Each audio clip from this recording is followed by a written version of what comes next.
두아디라 교회의 사제에게 편지하라. 그 눈이 불꽃 같고 그 발이 빛난 주석과 같은 하나님의 아들이 이르시되 내가 네 사업과 사랑과 믿음과 섬김과 인내를 아노니 네 나중 행위가 처음 것보다 많도다. 그러나 네게 책망할 일이 있노라.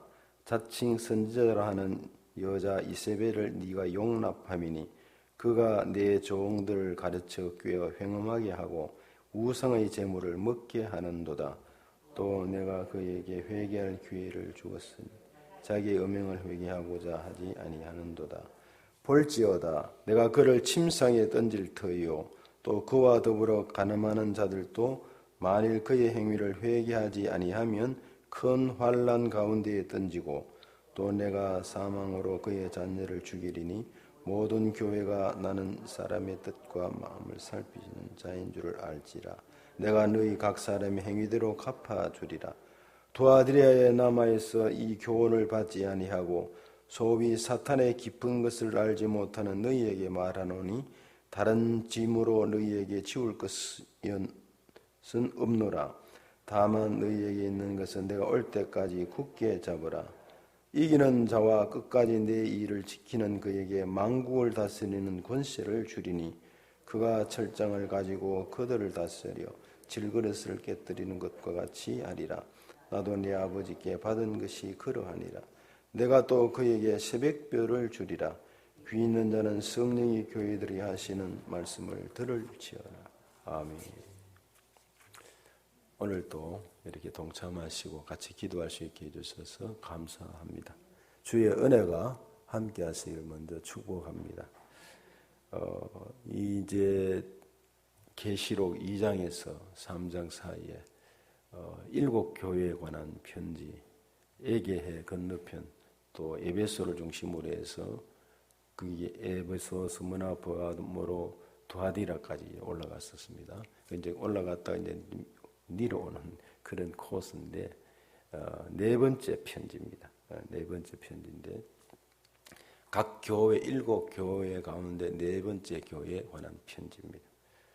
사실은 그 7 교회 가운데 구절로 말하면은 좀 가장 길다고 할 수 있습니다. 그런데 가장 구절은 길지만 작은 소도시에 있는 두아디라 교회에 작은 교회에 편지했다고 보면 됩니다. 이 두아디라가 버가모 우리 교회 어제 수요일 저녁에 봤습니다. 버가모에 바로 남동쪽 60km 정도 떨어진 그런 지점에 있습니다. 두 큰 계곡 사이에 있습니다.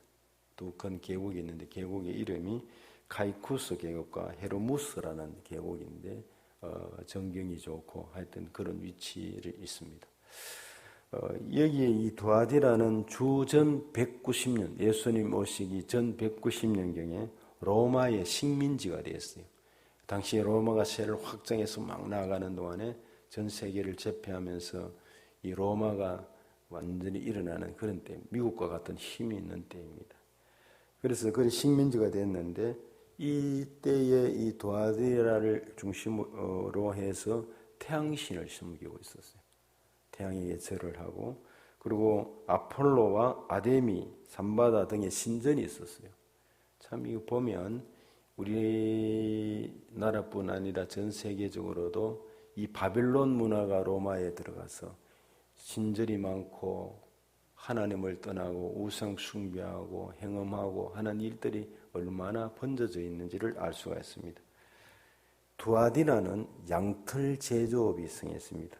그리고 염색업이 아주 좋아서 그래서 공업도시이기도 합니다. 이 바로 두아디라는 이곳에 교회를 세운 이가 물론 바울이 전도한 것으로도 나타나지만 또는 루디아가 세운 것으로도 나타납니다. 유럽 최초의 세례교인이 루디아입니다. 빌립보 교회. 빌립보 자기 집을 열어서 교회를 되게 했죠. 그걸 선교 후원을 하고 열심히 복음 사역에 앞장섰던 루디아입니다. 그 루디아가 자존상사니까 여기에 염색급 공장이 있고 이런 곳에서 아마 옷 같은 일들을 위해서 많이 일했던 것으로 나타납니다. 루디아가 이곳에 개척을 한 것을 알려지는데 두아디라 교회의 핵심 인물이 바로 루디아로 여기면 될 것 같습니다. 자색 물감을 들인 이 옷감 루디아 자주장사 현재 루디아죠. 두아디라는 상인조합이 형성되어 있었습니다. 장사를 하는 곳이니까 상인조합이 형성되어 있었는데 그럼 여기에 흘러감이 이상한 방향으로 흘러갔어요. 돈을 벌려고 하면 이 조합에 들어가게 되었습니다. 조합에 들어가면 이제 상인조합에 들어가서 가입하면 조합이 이 조합에 가입한 사람들과 더불어서 저들이 수호선을 신을 섬깁니다. 자기들이 섬기는 신이 있었어요. 거기 가서 제사를 지내게 했습니다. 제사를 지내게 하고는 또 제사를 지난 후에는 우상 앞에 향을 피우고 그리고 절을 하고 한 다음에는 남자들이 주로 중심이 됐겠죠. 여성들도 있고 여인네들을 끌어들여 가지고 음란한 행위를 하게 했습니다. 그러니까 이게 얼마나 타락하게 되겠습니까? 두아디라도 이렇게 타락한 도성이 되었습니다. 이렇게 하는데 바로 이런 어려운 형편에 신앙생활을 하는 곳이 바로 두아디라 교인입니다. 오늘날도 똑같습니다. 저 교회 문만 밀고 나가면 우리 그리스도인들이 맞닥뜨려서 싸워야 할 것이 이 세상입니다. 세상은 만만치 않습니다. 육신의 정욕, 안목의 정욕, 이생의 자랑과 우리 알게 모르게 가까이 멀리서 우리의 뇌 속에 마음 속에 우리 주변의 사람들이 입술 속에 여러 가지 들려들고 공격해오는 것들이 모든 것이 우상 숭배와 자기 철학과 그리고 정욕적인 것과 이런 것들이 우리를 엄습하고 있습니다. 이겨야 합니다. 마음을 단단히 먹고 신앙에서 깨어 있어야 되는 것이죠. 근데 여기에 주님의 모습이 18절에 나와 있습니다. 18절을 보시면은 그렇게 되어 있죠. 두아디라 교회의 사제에게 편지하라. 그 눈이 불꽃 같고 그 발이 빛난 주석과 같은 하나님의 아들이 이르시되, 예수님의 모습이 이렇게 불꽃 같고 그랬습니다. 발이 주석과 같은 하나님의 아들이 이르시되 그랬습니다. 다시 말해서 눈이 불꽃 같다는 것은 사람들을, 성도들을, 그 모든 죄와 악한 것들을 다 불꽃 같은 눈으로 살피신다는 것입니다. 그래서 우리는 하나님 앞에 신앙생활을 정말 이것을 생각해야 될 줄로 믿습니다. 코람데오입니다. 코람데오가 뭐죠? 하나님 앞에서. 이 생각을 잊어버리면 안 될 것 같아요. 사람마다 성품과 기질은 다릅니다. 그거는 그 사람이 하나 주신 탤런트고 성품과 기질은 다른데 하나님 앞에 불꽃 같은 눈으로 살피시는 하나님, 우리의 속사정을 다 아시는 하나님, 깊은 것까지 헤아려 아시는 하나님, 안고 쓰는 것과 고난과 역경도 아시고 죄도 아시고 우리의 모든 것을 아시는 그 하나님을 생각해야 될 줄 믿습니다. 그래서 바로 이 하나님, 불꽃 같은 눈으로 바라보시는 하나님이 잘못된 것을 책망하신다는 것입니다. 끊어내신다는 것입니다. 메스를 들고 자르내시는 것입니다. 반면에 잘하고 참고 견디고 고난 가운데 있는 자들을 복주시고 지키시고 환난에서 건져내시고 그 어떤 어려움 속에서도 그들이 큰 영광과 은혜로 인도해 주심을 믿습니다. 성경 그 이야기를 계시록을 통해서 계속 말세의 성도들에게 하고 있습니다. 주님은 이 땅에 온갖 여러 가지 희생과 헌신을 다하고 땀과 노력을 다하는 성도들을 굽어 살피시고 그들에게 은혜를 주시며 위로하시고 때를 따라 돕는 은혜를 주심을 믿으시기를 바랍니다. 발이 빛난 주석 같은 하나님의 아들이라고 했습니다. 과거, 현재, 미래를 아시는 하나님이십니다. 이 모습은 두아디라에서 숭배하는 태양신 아폴로와 거짓 예언자 이세벨 20절에 나오죠. 그것을 염두에 두고 경고하십니다. 또 거기에 빠져있는 사람들에게 경고하는 내용입니다. 우상 숭배와 행음에 대해서 반드시 심판하신다는 사실을 암시하고 있습니다. 때가 되면 그 모든 심판들이 이루어질 것입니다. 이렇게 말씀하시고는 19절에 칭찬이 이루어집니다. 내가 주님이 내가 네 사업과 사랑과 믿음과 섬김과 인내를 아노니 네 나종 행위가 처음 것보다 많도다. 여기서 몇 가지 살피는 게 있어요. 이 두아디라의 그리스도인들은 또 사람들이 장사를 잘하는 사람들 같아. 돈을 잘 벌이는 사람들 같아. 사업을 잘했어요. 사업가 뿐만 아니라 사랑과 그 모든 것을 가지고 자기만 위해서 사는 것이 아니라 사랑과 믿음과 섬김이 있었어요. 인내가 있었어요. 오늘 우리들에게 필요한 일입니다. 우리는 믿음이 있다고 하지만 그 믿음을 이제 섬김으로 인내로 참고 견디면서 하나님 나를 위해서 일하는 은혜가 필요합니다. 교회가 세워지기까지는 바로 이 구절이 필요한 것이죠. 네 나중 행위가 처음 것보다 많도다. 실천적 행위가 따랐다는 것입니다. 그리고 이 내용을 보니까 신앙이 자라는 교회였어요. 참 에베소는 첫사랑을 잊어버렸습니다. 스무나 교회도 어려운 가운데서도 사탄의 그 군자가 있는 그곳에서 견뎌낸다고 힘든 교회였습니다. 그리고 스무나 교회, 그리고 이 두아디라 교회와 여기에는 신앙이 자라나고 있었어요. 어렵고 힘든 데인데 우리는 신앙이 자라야 합니다. 교회도 계속해서 자라야 합니다. 자녀들도 자라야 합니다. 자녀들이 키만 자라는 게 아니라 신앙이 부쩍 자라도록 해야 할 것입니다. 이렇게 칭찬이 있고 20절과 21절에 책망이 있습니다. 자칭 선지자라는 이세벨을 용납한 것을 책망하고 있습니다. 그가 주님의 종들을 꾀서 행음하게 했다고 했습니다. 우상의 제물을 먹게 했다고 했습니다. 두아디라 교회의 성도들을 미혹해가지고 진리를 떠나게 한 여신도들을 말합니다. 그래서 한국 교회가 한참 동안이나 골칫거리가 무엇이냐 하면 신천지가 교회 안에 들어와서 큰 교회도 넘어뜨리고 거짓말로 속이고 여러 가지로 했던 일들이 있습니다. 이런 것들이 교회 안에서 오랫동안 잠재해 있으면서 여러 시험들을 가져오게 했었어요. 그래서 어려워졌고 지금은 또 영적 면에서 젊은이들이 등등 이렇게 해서 예언사역, 기타 사역하면서 요즘은 유튜브, 기타 방송을 통해서 막 사람들에게 무차별적으로 공격합니다. 그래서 성도들이 휴대폰을 들고 또는 집에서 시간만 되면 그거 켤 수 있잖아요. 언제든지 무엇이 있는지 볼 수 있잖아요.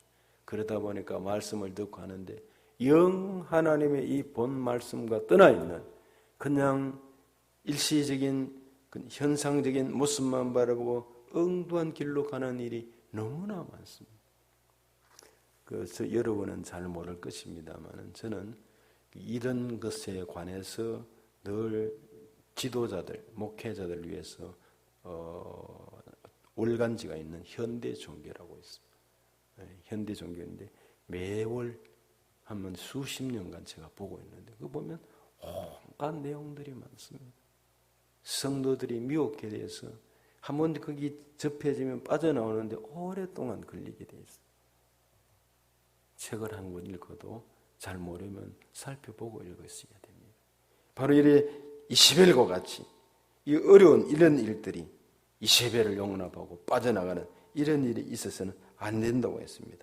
원래 이 이세벨은 구약 아합 왕의 부인이었죠. 아내였습니다. 폐역한 아내였습니다. 열왕기상 바로 16장에 나옵니다. 그리고 여기서는 우상 숭배자의 상징적으로 붙여진 그런 것을 말합니다. 회개할 기회를 21절에 줍니다. 주님은 아무리 사악한 자랄지라도 회개할 기회를 반드시 허락하십니다.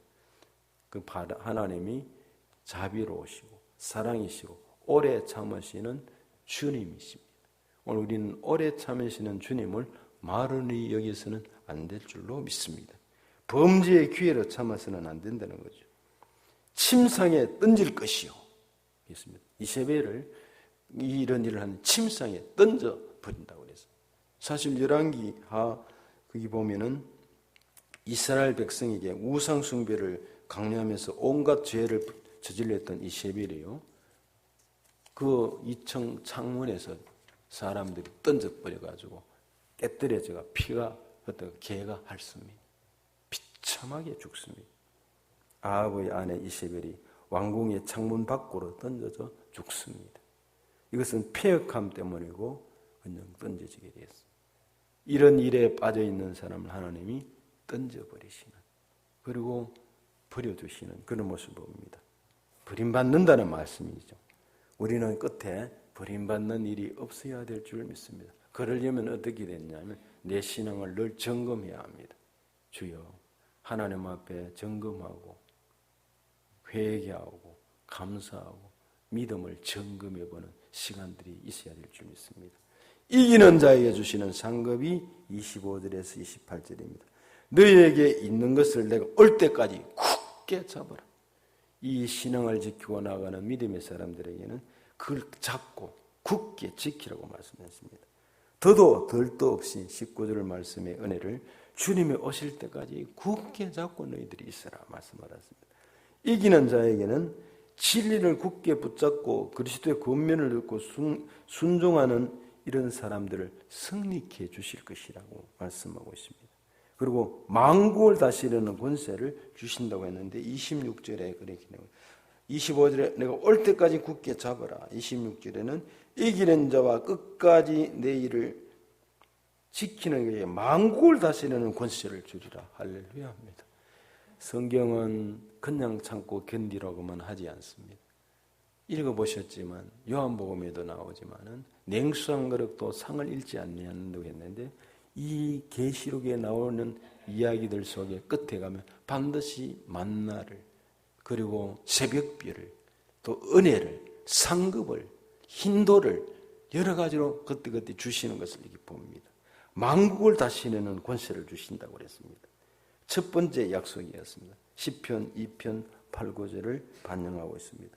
세상 끝에 그리스도인들은 그 권세에 참여하게 됩니다. 그리고 광명한 새벽별이라고 나옵니다. 마지막 절에.